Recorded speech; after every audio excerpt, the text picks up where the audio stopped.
So over this nice winter break, I saw both Mufasa and Sonic 3. So let's start off with the movie I wasn't planning on seeing. Now, I didn't want to see this simply because I really haven't cared all that much for any of the live action Disney remakes or movies. I really only saw this because my little sister wanted to and it was an original story. So I went and saw it and it was fine. Okay, hear me out when I say this. I do not hate musicals.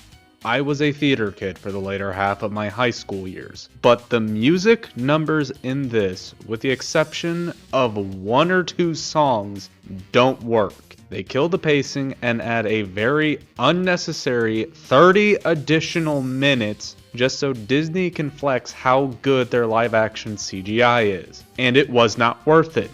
Also, this story is being told by Rafiki, which is perfectly fine. Until you have these chuckle fucks, Timon and Pumbaa, butting in constantly with some of the most unfunny dialogue. It's like, who the fuck is the person in the writer's room who likes these two so much that they think they deserve to constantly be included in the story? I am not joking when I say that you could cut Timon and Pumbaa from this whole movie and nothing would change. Now I will say, I do appreciate that the CGI this time around isn't trying to be the most realistic thing on Earth, like the god-awful 2019 remake. Instead, they have them be a bit more animated, which I do appreciate. Also, I like the relationship that Mufasa and Scar have with each other before they grew so bitter towards one another, but the backstab Scar did to Mufasa in this just felt so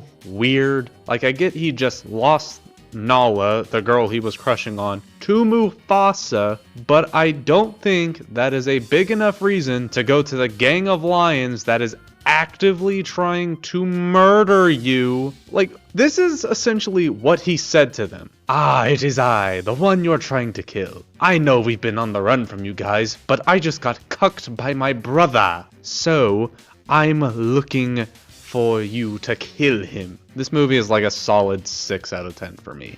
It's slightly above average, but nothing to really write home about. Okay, but moving on from something that was pretty mid, let's talk about peak. Now, unlike Mufasa, I 100% planned on seeing this in theaters. I do not regret this theater experience at all. Seriously, this was one of my favorite movies of 2024. It finally stopped getting carried away with the human shenanigans that, in my opinion, dragged down the first two Sonic movies, and just solely focuses on being a Sonic movie. Shadow is really great in this. I like how they actually told his darker backstory with the weight and emotion it deserved. Keanu Reeves smashed it as this character. But honestly, I think the real star for this movie was Sonic, and that is thanks to Ben Schwartz, because this is some of his best voice acting for these movies, period. Also, Jim Carrey killed it as Robotnik and Gerald, and the scenes where they were making up for lost time fucking killed me.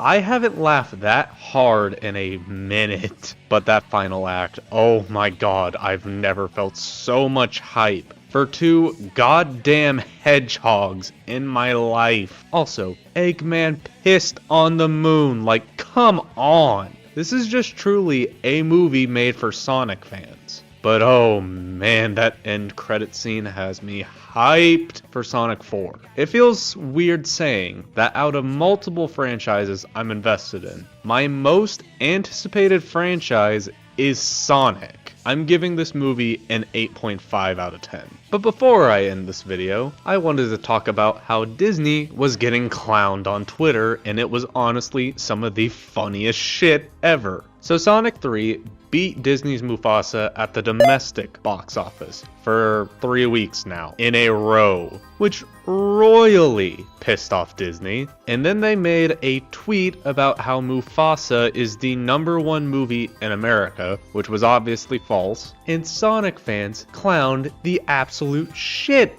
out of Disney by posting nothing but Sonic gifs in their replies, which just brings a smile to my face that Disney fucking lost this hard to Sonic. But that's all from me. I hope you've enjoyed. Take care and peace.